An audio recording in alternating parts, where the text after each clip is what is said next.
राधे राधे मित्रों। स्वागत है आपका सुविचार चैनल पर। आज हम आपको एक कथा सुनाने जा रहे हैं, जिसको सुनिए और आनंद लीजिए। एक बार की बात कि देवर्षि नारद बैकुंठ धाम गए।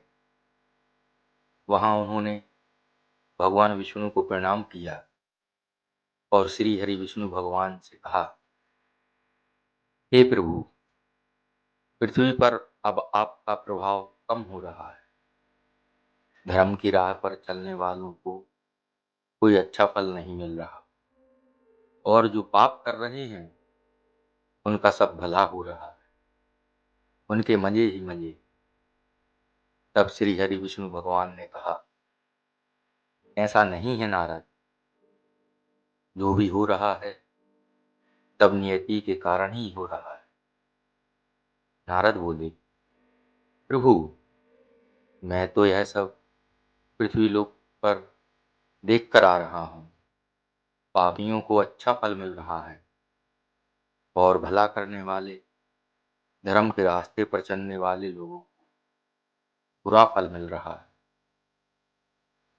यह सुनकर श्री विष्णु भगवान ने कहा, नारद, कोई ऐसी घटना बताओ जो तुमने देखा हो।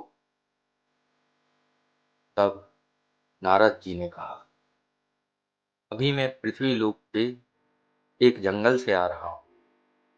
मैंने देखा कि वहां एक गाय दलदल में फंसी हुई। कोई उसे बचाने वाला नहीं था। लेकिन तभी एक चोर उधर से गुजर रहा। वह चोर गाय को फंसा हुआ देखकर भी नहीं रुका, बल्कि वह उस पर पैर रखकर और दलदल को लांग कर आगे निकल गया। आश्चर्य तो तब हुआ जब आगे जाकर उस चोर को सोने की मोहरों से भरी एक थैली मिली। थोड़ी देर बाद वहां से एक वृद्ध साधु गुजरे।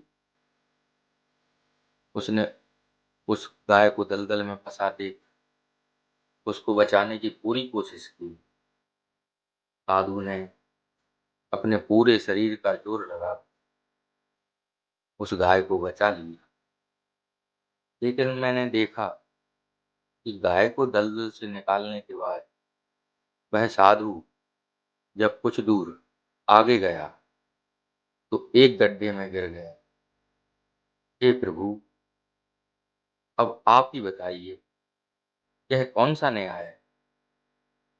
देवर्षि नारद की पूरी बात सुनने के बाद श्री हरि बोले, यह तो सही ही हुआ नारद।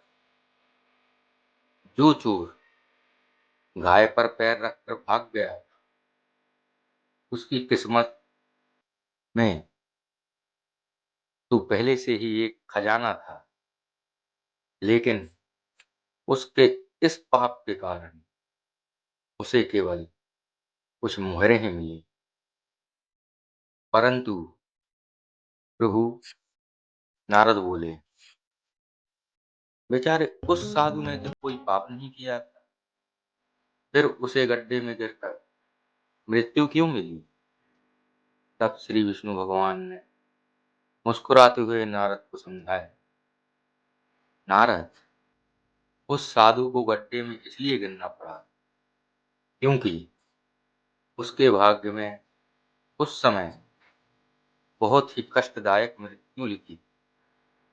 लेकिन गाय को बचाने के कारण उसके पुण्य बढ़ गए और उसकी मृत्यु एक छोटी सी चोट में बदल गई, जिससे उसे मृत्यु के समय बहुत ही कम दर्द का आभास हुआ और वह स्वर्ग का भागी बना।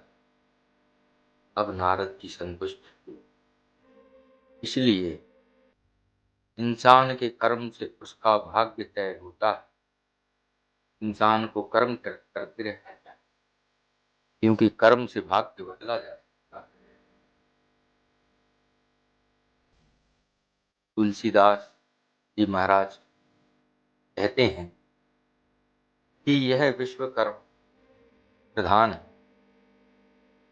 मनुष्य जैसा होता है वैसा ही काटता है, यानी जैसे कर्म करता है उसे उनका वैसा ही फल मिल जाता है।